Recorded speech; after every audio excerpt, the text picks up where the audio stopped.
A tip-up at sunset.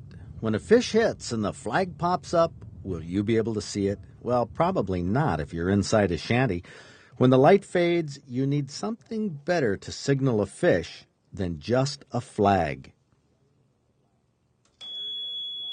And here it is, designed by Matt Radzilowski from components he bought at Radio Shack.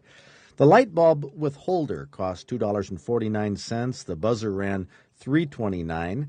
The switch was $1.99. Battery connectors, 65 cents. And the experiment box, as it's called, $2.19. Now, that's a total of about $11 for the components.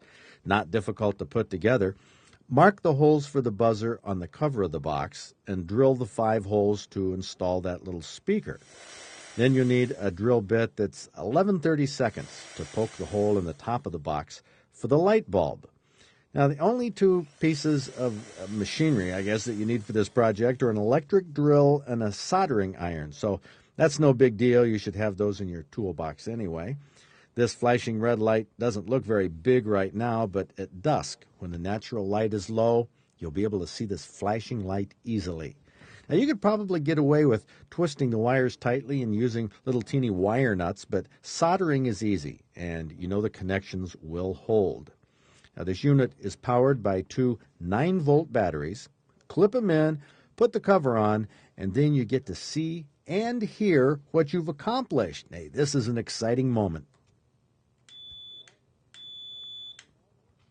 Well, we know it works, so you can put the cover on and install the alarm to the wooden frame of any traditional style tip-up. Matt had to put a vertical shaft on the polar tip-up, which was simple to do.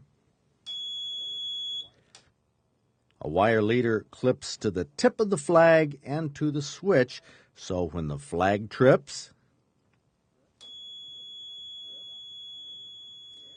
as the fish peels out the line, you can see and hear the alarm, which tells you for sure that the tip-up has released. Now, you don't need this on a bright, sunshiny day, but when the light is dim or you're inside a shanty and not watching the tip-up every second, this alarm can be useful.